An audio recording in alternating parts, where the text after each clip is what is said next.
O humorista Tirulipa conta detalhes da história conturbada com seu pai Tiririca e explica por que ficaram tanto tempo sem se ver. Confere. Eu, filho de um palhaço de circo, né?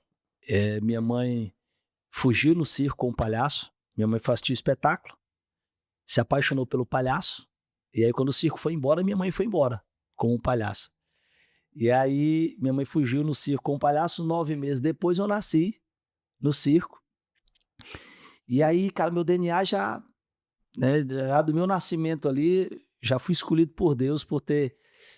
Deus poderia ter me colocado para minha mãe se relacionar com um doutor, com um médico, advogado, enfim. Ela botou um palhaço. Deus colocou um palhaço na vida da mamãe. E ali eu já fui já escolhido para ser filho de um dos maiores palhaços da história, se não o maior palhaço da história, que eu considero. E o meu pai, a gente ficou junto até os 3 anos de idade, né? Minha mãe se separou do meu pai, eu tinha 3 anos. Uhum. E aí, quando separou, eu voltei para casa da minha avó, minha mãe voltou para casa da mãe dela, e o circo continuou a rodar. Com 7 anos de idade, minha mãe disse, ó, chegou um circo aqui, chegou no meu bairro, é o circo do teu pai. Então eu cresci ouvindo falar que eu tinha um pai que era palhaço, e minha mãe contava a história, só que o circo estava rodando. Ó, mamãe com o papai não deu certo e tal, mas teu pai é um palhaço de circo. Todo circo que chegava na minha cidade, eu corria para ver se era meu pai que tinha chegado. Bom. E aí, com 7 anos de idade, eu fui assistir esse circo, que minha mãe disse, ó, é teu pai que tá aí. Eu não vou não, aquela coisa de mulher separada. Uhum. Eu não vou não, porque não sei o quê. Vá lá. Se você quer ir, vá lá ver seu pai. E eu fui assistir o meu pai com a minha tia. E aos 7 anos de idade, eu estava sentado na plateia quando eu vi aquele palhaço entrar. Eu não conhecia o meu pai sem a peruca. Eu conheci o meu pai já de Tiririca. Uhum. Quando ele entrou, sapatão, suspensório, na minha memória, não sai da minha mente. Aí quando ele entrou, eu vi aquele palhaço e me encantei por aquele palhaço. Quando o palhaço sai, ali eu já estava na minha cabeça que eu queria ser igual aquele cara. Bom. Ali eu disse, eu quero ser palhaço igual meu pai. Eu fiquei com aquilo na cabeça, eu quero ser isso aí, eu quero ser esse cara. E aí eu corri atrás dele pra minha tia, o palhaço sai de cena, eu vou por trás do pano de roda do circo, quando eu vejo ele entrando na barraca. Aí eu fico esperando ele sair. Só que demora, sai um cabeludo. O cara com o cabelo todo cacheado e tal, o cara sai. A minha tia diz, cadê o Tiririca? Ele disse, não, o Tiririca entrou aqui e saiu por baixo da lona e foi pro hotel. Tem um hotel ali, ele foi pro hotel. Por quê? Não, porque eu tô com o filho dele. Aí o cara perguntou, filho dele? Ele disse, é. Aí sai a mulher atual que tava com ele, né? E a mulher sai e diz, o que tá acontecendo aí? Ele disse, não, é porque eu tô com o filho do Tiririca aqui, ele quer conhecer o pai dele e tal. Ela disse, como é teu nome? Eu falei, Everson, sou filho da Rena, da Regione e tal, que a filha da minha mãe era Rena. E ela disse, não, ele não tem, Tiririca não tem filho, não. Ele tem uma filha, inclusive tá no hotel com ele entrou aqui, foi por baixo e não é, e falou pro o cabeludo. O cabeludo falou, tu mora onde, moleque? E eu disse, Rua Macapá, 98. E aí, me colocaram pra fora. A mulher disse, ó, vamos tirar esse pessoal daqui, que tal. E eu saí. E aí fui pra casa chorando, arrasado. Mamãe, não consegui ver meu pai e tal. Quando eu fui falar, chegou um cabeludo com a mulher e tal. 3 horas da manhã, cara, esse cabeludo bate na porta. E aí, minha mãe abre a porta, o tal cabeludo era o meu pai que tava falando comigo o tempo todo, dizendo que o palhaço tinha entrado ali e tinha ido pro... E aí esse cara me pega na rede, e eu me lembro dessa cena, sabe, Bruno? Ele me pegando no braço e olhando no espelho, dizendo, cara, você é meu filho, você é minha cara. Pô, meu filho e tal, não pude dizer que era seu pai por causa da mulher, você sabe o que é, pai separado e tal, aquela história toda. E minha mãe, vá-se embora, sai daqui, eu não quero saber de você. E papai, meu pai pedindo pra voltar com a minha mãe, aquela loucura toda. Chega a mulher, foi uma confusão, a mulher dele foi atrás dele, confusão com a minha mãe, aquela briga, aquele quebra-pau e tal. E de lá pra cá não nos vimos mais. E aí aquele palhaço foi embora, e eu disse, mãe, eu quero ser palhaço igual meu pai. E aí minha mãe disse, eu não lhe quero e tal, e meu pai sumiu. Com 10 anos de idade, 3 anos depois, eu já vejo ele estourado com a Florentina na televisão. Aí minha mãe disse, ó, tá vendo aquele palhaço que veio aqui naquele dia? Tá aí, ó, tá na televisão, é o teu pai. E o meu pai estouradaço com a Florentina. E aí eu comecei a fazer a Florentina, imitar o Tiririca, aquela onda toda e tal. E aí, quando foi com 11 anos de idade, eu mostrei esse trabalho, que eu imitava meu pai para um tio meu tio, ele cantava na noite, programa de calouros. Meu tio pegou e me levou para um programa local no Ceará. E eu fiz o programa imitando o Tiririca, fazia o Tiririquinha, Tiririca Júnior. E aí ele gravou esse programa, a fita, naquela época, né? E ele pegou aquela fita VHF e mandou essa fita pro Gugu, aqui em São Paulo. Com uma semana depois, o Gugu mandou me chamar, cara. Uau. E eu tinha feito um programa local ali só imitando meu pai. O Gugu mandou me chamar. E aí entraram em contato com meu pai, mostraram, ó, esse menino é teu filho mesmo e tal, não sei o que. Meu pai disse, não, é meu filho, inclusive, eu tinha ido atrás dele lá e tal, na época, não sei o que e tal, mas a mãe dele não aceitou mais, e pai foi aquela... E aí eu fui fazer o Domingo Legal, cara, o Gugu estourado naquela época, e eu já entrei como Tiririquinha, imitando meu pai. E dali, Brunet, dia 19 de setembro de 1996, eu não parei mais. Dali foi a minha primeira apresentação até hoje, claro, cheio de altos e baixos, cheio de como todo batalhador, né? Mas, de fato, eu comecei ali, imitando o Tiririca. Aí nos encontramos, meu pai veio atrás de mim, a gente foi se encontrar, e aí meu pai foi falar comigo o porquê de tudo aquilo, daquela distância, tinha separado, não tinha dado certo com a minha mãe, mas que tinha ido atrás, tinha pedido de novo para voltar com a minha mãe naquele dia, a minha mãe não quis, a minha mãe falou, meu filho, você não se lembra, mas eu não aceitei mais o seu pai, até porque não fazia mais sentido. E eu falei, mãe, tá tudo certo. Daqui para frente eu quero agora conviver com meu pai, eu quero... Até porque eu estava seguindo os mesmos passos dele, né? E assim eu fui até os 15 anos, imitando como Tiririquinha, Tiririca Júnior. Foi aí que tudo começou. E, eu posso fazer uma pergunta pessoal? E como é que é o sentimento? Porque eu sou pai de 4 filhos hoje, você é pai também das meninas, lá lindas, suas filhas, tem a sua família.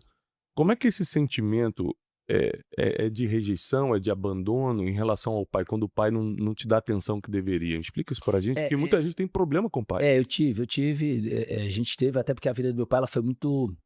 Era um palhaço de circo, que todo dia estava numa cidade diferente, né? Cada mês estava numa cidade diferente, todo dia não, mas todo mês, de 2 em 2 meses, mudava de cidade.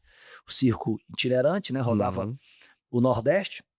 E quando separou da minha mãe, teve uma outra mulher, depois outra mulher, depois outra mulher. Nós somos em 5 filhos. E 6 filhos, na verdade, né? E cada mãe é um. As mães são espalhadas, assim, né? Eu costumo até brincar, um dia eu perguntei ao meu pai, por que cada um tem uma mãe? Ele disse, você já ouviu aquela frase que mãe, a gente só tem uma? Cada qual vai ter a sua. E eu dei uma de presente para cada um, para não ter confusão.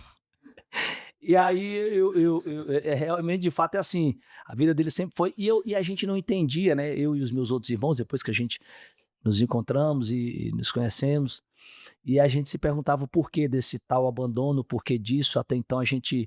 Aí meu pai tinha a versão dele, a minha mãe tinha a versão dela, e sempre ficava aquela confusão na cabeça da gente. Eu dizia, não, eu quero daqui pra frente, eu preciso daqui pra frente, eu quero meu pai, eu quero conhecer, até porque era meu ídolo, é meu ídolo, né? É o cara que eu vi e disse, eu quero ser, é isso que eu quero pra minha vida. Foi pra minha primeira e única certeza de que eu ia ser aquilo ali, eu queria ser aquilo ali, eu queria ser um palhaço, eu queria ser igual ele, tudo que ele fazia, eu fazia, eu respirava o que ele respirava, era muito louco isso.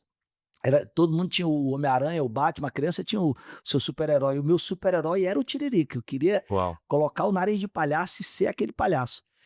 E depois que eu descobri isso, a gente, claro, tivemos algumas discussões. Depois eu adolescente, comecei, por que o senhor fez isso? Mas por que a minha mãe? Mas por que o senhor? Mas por que? Ficou aqueles porquês.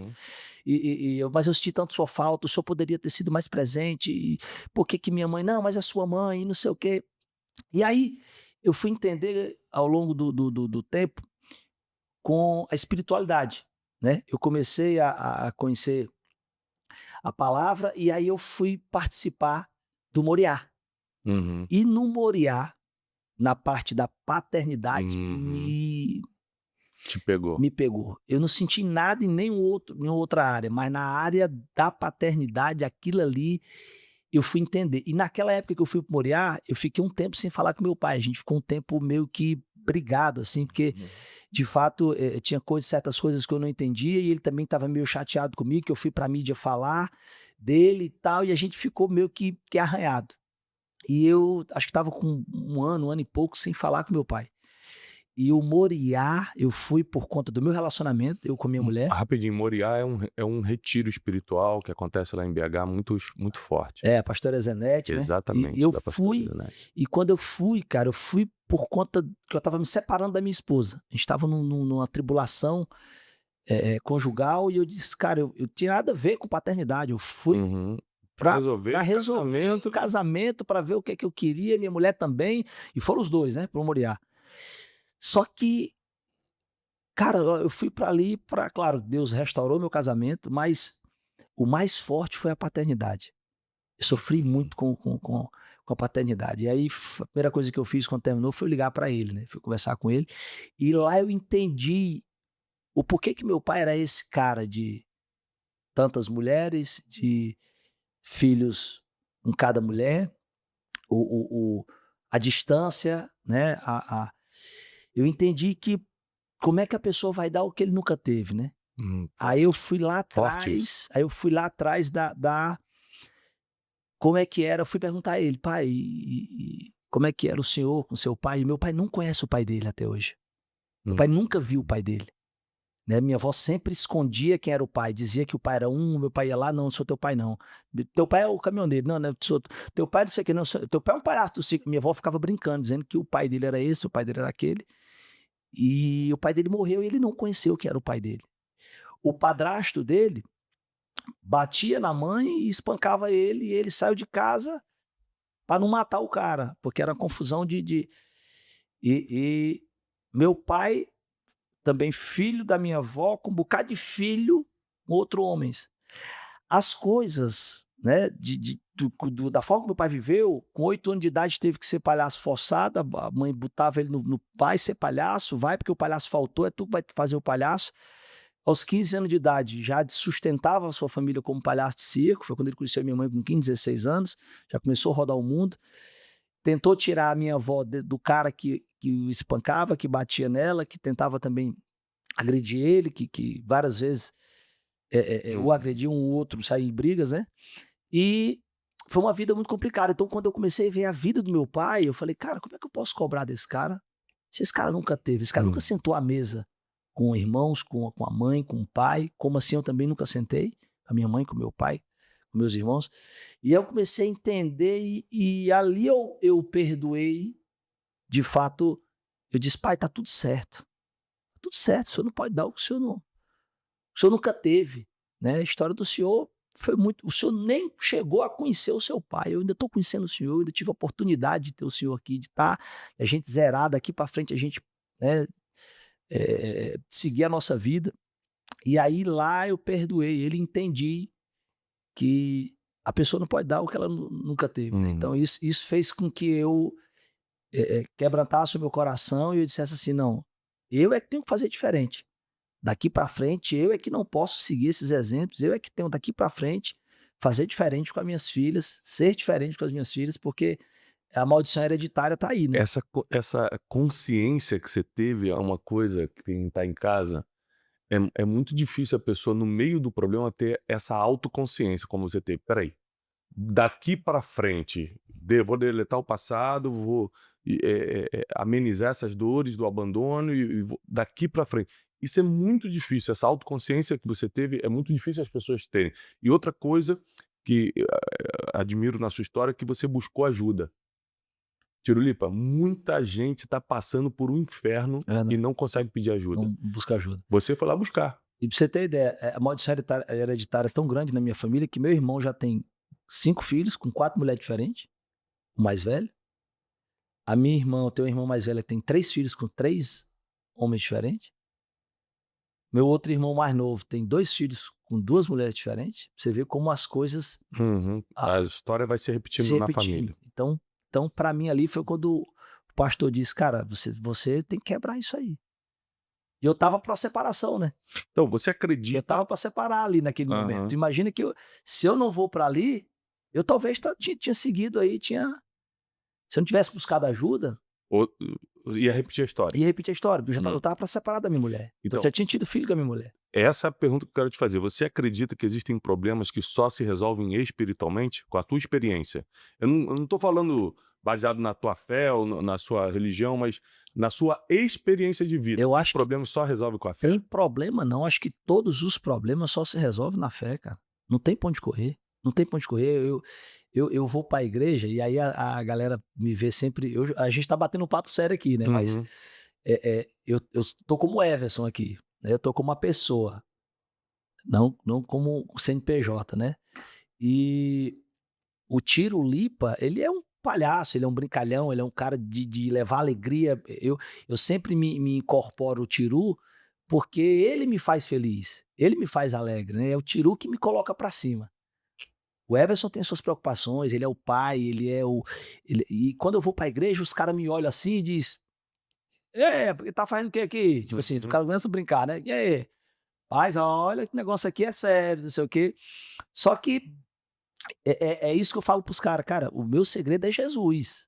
É por isso que aquela alegria lá, aquele cara que tá lá, ele precisa estar, o Everson precisa estar bem para aquele Tirulipa lá fazer a alegria de muita gente, curar muita gente da depressão. Então, quando o Everson vai para a igreja, quando eu vou buscar o espiritual, é porque de fato o Tirulipa me traz muito problema, né? O Tirulipa me traz vários problemas que a gente se mete por conta da mídia. É muita loucura, né? A gente administrar tudo isso. Eu não imaginei chegar onde eu cheguei hoje, de números, de ser conhecido no Brasil e no mundo, de seguidores. Eu sou o palhaço mais seguido do mundo, 32 milhões no Instagram, 31 milhões no TikTok, né? Mais de 8 milhões em canais. Aí a gente tem Facebook com 15 milhões. É muita gente. E é muita responsabilidade pro Tirulipa. E aí o Everson precisa estar bem. Eu preciso estar fortalecido espiritualmente. Eu preciso estar bem com a família. Eu preciso estar bem. E não tem outro caminho a não ser o espiritual, cara. Se eu não tivesse buscado Jesus, o Tirulipa não existia mais. Eu já tinha feito muita merda, muito mais merda do que eu já fiz. Já tinha feito muita coisa, porque de fato é o Everson que às vezes puxa a espiritualidade e diz assim: ei, Tiru, esse não é a mesa que você tem que sentar. Ei, não é o caminho que você tem que ir. Tá bom, freia, chega. Não te coloquei, eu não te dei essa visibilidade para tu fazer isso. Aí Deus começa a falar: não te dei 30 milhões para tu fazer essa besteira. Tu tem algo a fazer na vida das pessoas, tu tem muito mais a entregar. Tu vai falar meu nome, eu preciso que você agora honre a oportunidade que eu te dei. Curtiu? Não se esqueça de deixar o seu like e se inscrever no canal para não perder os próximos vídeos. Até mais!